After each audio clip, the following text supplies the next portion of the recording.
کہ اس نے تکبر کیا تھا، اس نے میرے بندوں کو حقیر سمجھا، اپنے آپ کو بڑا سمجھا، بلکہ فرمایا اگر کسی کے اندر رائی کے برابر بھی، رائی کے دانے کے برابر بھی تکبر ہوا تو وہ ایسا آپ کی جنت میں داخل نہیں ہو سکتا۔ بلکہ اللہ نے قرآن میں فرمایا تکبر کرنے والے، زمین کی پشت کے اوپر چلنے والے کس چیز کے اوپر تاج کیے ہوئے ہیں، کس چیز کے اوپر عقل کڑھا ہے، کس چیز کے اوپر تکبر کیے ہوئے ہیں، تو اپنی حیثیت کو تو دے۔ ہاں جی، تو ہر کام کے اندر اللہ کی ذات کا محتاج ہے۔ سانس ایک لے رہا ہے، ایک سانس کھینچ رہا ہے، ان میں ایک بند ہو جائے تیری موت واقع ہو جائے۔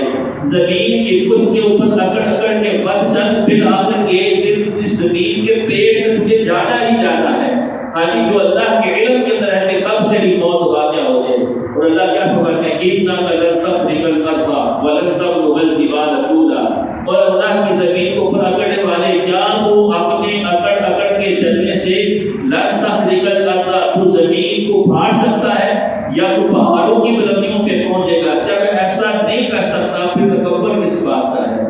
تو انسان ہمیشہ اپنے اندر عاجزی رکھے، اپنے آپ کو اپنے آپ کو سمجھے کہ میری حیثیت کیا ہے، میری حقیقت کیا ہے۔ جب یہ چیز ہمارے اندر ہوگی تو حقیقتاً پھر ہمارے اندر تواضع، ہمارے اندر عاجزی پیدا ہوگی۔ اور یہ قانون ذہن میں رکھیے، میرے پیارے پیغمبر صلی اللہ علیہ وسلم نے فرمایا من تواضع للہ رفعہ اللہ، جو اپنے آپ کو اللہ کے لیے جھکا دیتا ہے، جو اپنے آپ کو اللہ کے لیے جھکا دیتا ہے، رفعہ اللہ، اللہ پھر اس کو اتنی ہی بلندی سے نوازتا ہے۔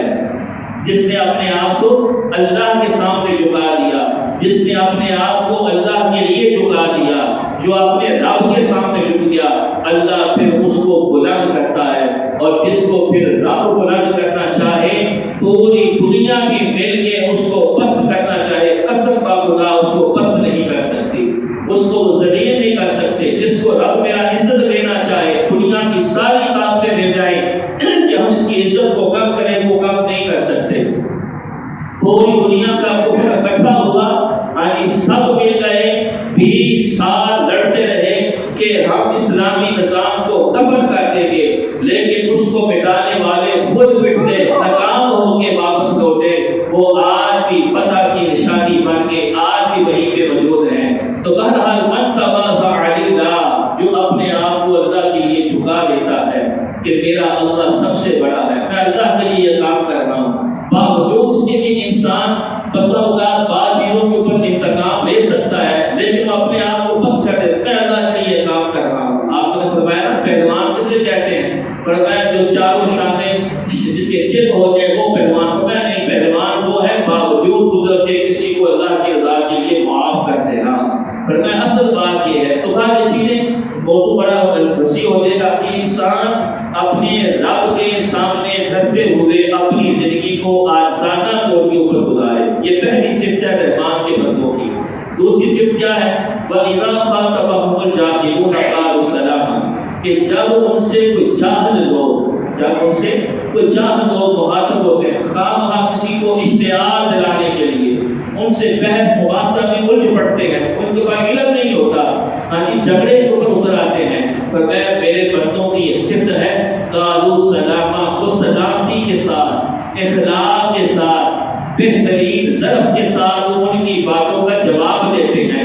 لیکن اگر دوسرا ڈٹ ہے اپنی بات کے اوپر، وہ کہتے ہیں قالوا سلاما، بھائی ہماری طرف سے سلام ہے، ہمارا کام تھا تم تک دلیل کو پہنچانا، ہمارا کام تھا رب کا پیغام تم تک پہنچانا، اب کسی کو راہ راست کو بتانا یہ ہمارے اختیار کے اندر نہیں، یہ اللہ تعالیٰ کی ذات ہے، جس کو چاہے وہ راہ راست کے اوپر لے آئے۔ تو فرمایا میرے بندوں کی یہ صفت ہے کہ عمدہ اخلاق کے ساتھ جاہل لوگوں کی باتوں کا جواب دیتے ہیں، لیکن سلامتی کا رستہ اپناتے ہیں، نفرتیں نہیں، بلکہ وہ جرم سے نفرت کرتے ہیں، بندوں سے نہیں نفرت کرتے، اور ہر ممکن کوشش کرتے ہیں کہ کسی کو صحیح سمت کی طرف، سلامتی کے راستے کی طرف چلایا جائے۔ آگے فرمایا ان کی تیسری صفت والذین یبیتون لربہم سجدا وقیاما، میرے رحمان کے بندوں کی صفت یہ ہے کہ وہ اپنی راتیں اپنے رب کے سامنے سجدے اور قیام کے اندر گزارتے ہیں، یعنی فرض تو پڑھتے ہیں، جو نمازیں اللہ نے فرض کی ہیں وہ تو پڑھتے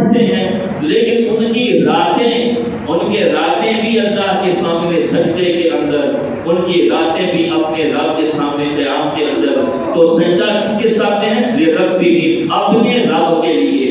عبادت کا سجدہ شروع ہی سے صرف رب کی ذات کے لیے ہے، رب کے سوا کسی اور ذات کے لیے سجدہ ہو سکتا ہی نہیں۔ کسی صحابی نے یہ فرمایا رضی اللہ تعالیٰ عنہ، اللہ کے پیغمبر فلاں بادشاہ کے محل میں گئے، ان کے وزراء اس کو سجدہ کرتے ہیں، اس کے سامنے جھکتے ہیں، فرمایا نہیں میں تمہیں اس بات کا حکم نہیں دیتا، اگر میں کسی کو حکم کرتا سجدہ تعظیم یعنی کسی کی عظمت کا سجدہ تو بیوی کو کہتا کہ اپنے خامد کو کرے، لیکن میں اس کو بھی اس بات کی اجازت نہیں دیتا۔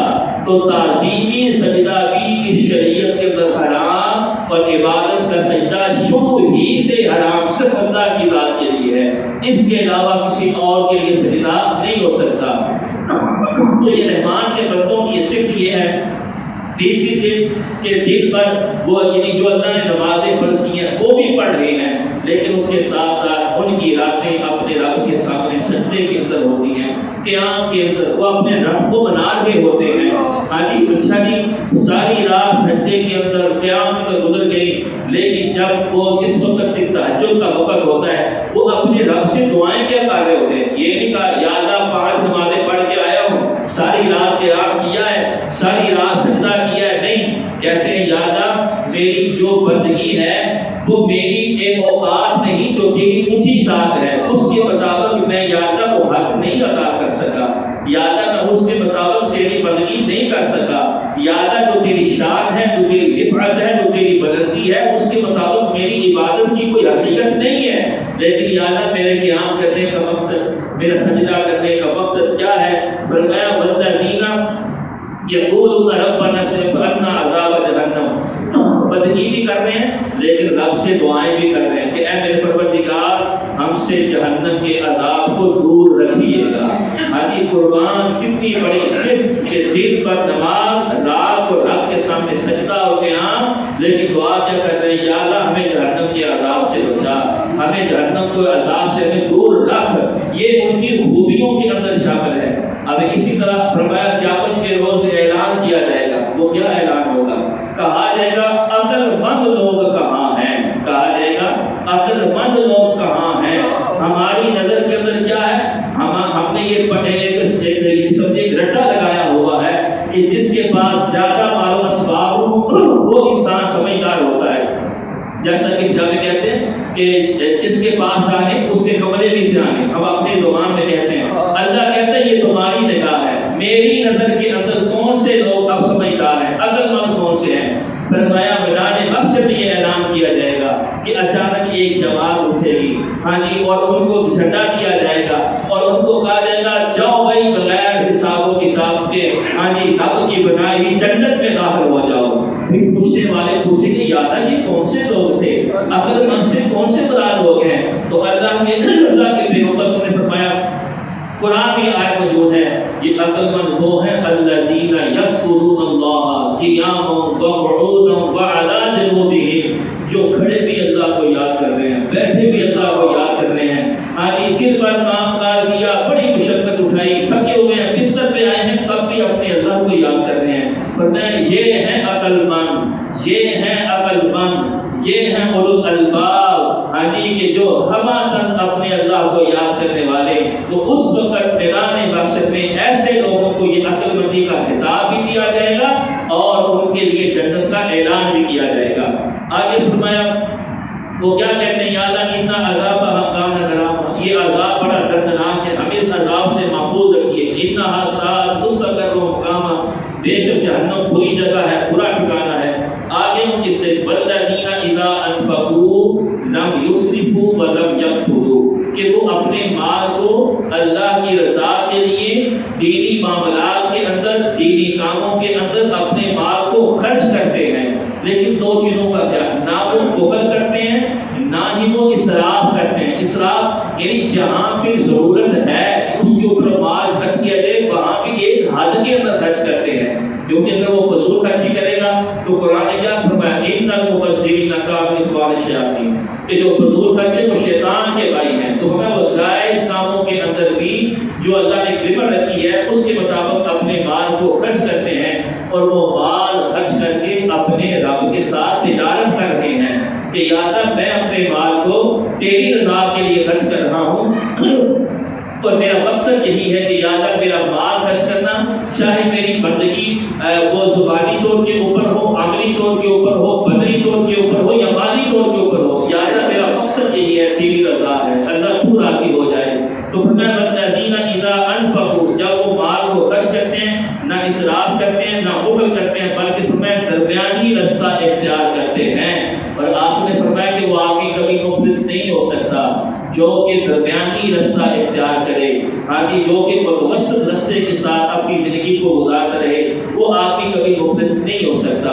لیکن مال خرچ کرنے والا اس بات کا خیال کرے کہ میں اپنے مال کو جو خرچ کر رہا ہوں اس کے بارے میں مجھے سوال کیا جائے گا کہ مال کیسے کمایا اور کیسے خرچ کیا ہے، اس کے بارے میں سوال ہوگا۔ فرمایا بھائی آپ اپنے قدموں کو نہیں ہٹا سکتا جب تک کہ ان 5 سوالوں کا جواب نہ دے۔ ان سوالوں میں یہ سوال بھی شامل، مال کمایا کیسے اور خرچ کیسے کیا۔ اب دیکھیں نا اس کی مثال قرآن مجید کے اندر مختلف مقامات کو پڑھی گئی ہے۔ سب سے بہترین مثال فرمایا کہ جس وقت تم ایک دانے کو زمین میں بوتے ہو، یہ مثال ہے تمہارے مال کو خرچ کرنے کی۔ اب آج کل کیا کہتا ہے کہ جو بیج وہ زمین میں بونا چاہتا ہے اس کی کوشش ہوتی ہے وہ بیج کون سا ہو، گٹھیا ہو کہ عمدہ ہو، عمدہ قسم کا ہو۔ تو میں جب اپنے مال کو خرچ کرو تو یہ نہ ہو کہ جو رٹی قسم کا ہو اس مال کو خرچ کرو، نہیں جو عمدہ ہے تو راہ خدا کے اندر ایسے مال کو خرچ کرو۔ میں اسی طرح پھر کاشتکار دیکھتے ہیں زمین اچھی ہو، فرمایا جس کے اوپر تم خرچ کر رہے ہو تمہارے ذہن کے اندر یہ بات ہونی چاہیے کہ یہ مستحق آدمی ہے اور میں اس کے اوپر اس مال کو خرچ کر رہا ہوں۔ فرمایا پھر جس کاشتکار بیج کو عمدہ زمین کا انتخاب، پھر یہ نہیں اس بیج کو پھینک کے وہ بو کے چلا گیا، اس کی رکھوالی نہ کی، نہیں، پھر وہ اپنی اس کاشتکاری کے ذریعے زمین کا خیال رکھتا ہے کہ کوئی چیز نقصان نہ پہنچائے اس فصل کو۔ تو فرمایا اسی طرح جس وقت تم اپنے مال کو خرچ کرتے ہو کوشش یہ کرو اس کے اندر کوئی کسی کو احسان جتلایا ہے، میں تیرے اوپر اتنا مال خرچ کیا تھا، میں نے فلاں کام کیا تھا، یا فرمایا ریاکاری نہ آ جائے، کہیں وہ بنا ہوا اجر و ثواب مٹ کے نہ رہ جائے۔ اس لیے کہا کہ اس چیز کا بھی خیال کرنا۔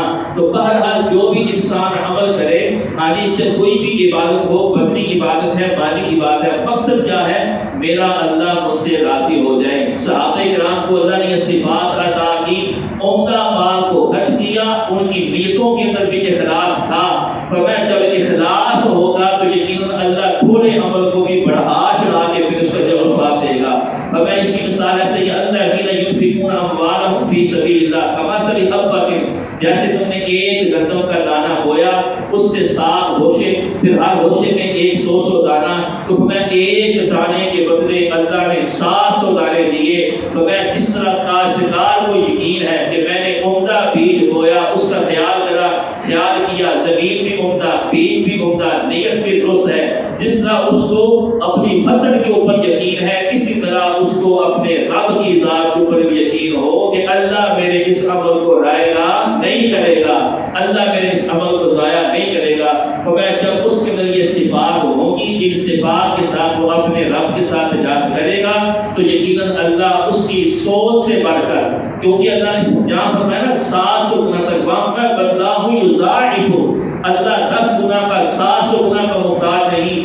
جس درجے کا تمہارے اندر اخلاص ہوگا اللہ اسی درجے کا تمہیں اجر و ثواب بھی عطا کرے گا۔ تو یہ چند صفات ہیں جو ہم نے رحمان کے بندوں کی جو تذکرہ کیا ہے، مزید آگے بھی بیان کی جائے گی، لیکن ان صفات کے مطابق اگر ہماری زندگی گزرے تو یقین کیجیے یہ ہمارے لیے بڑے احساس کی بات ہوگی، ہم بھی ان سب میں شامل ہو جائیں گے۔ کس سب میں؟ جو اللہ ہے یہ میرے بندے ہیں۔ پہلے صرف دوبارہ دہراتے ہیں کہ ان کے اندر آسی ہوتی ہے۔ نمبر 2، کوئی چاہت آدمی اگر ان سے الجھ پڑتا ہے تو وہ سلامتی کے ساتھ، عمدہ اخلاق کے ساتھ اس کی باتوں کا جواب دیتے ہیں۔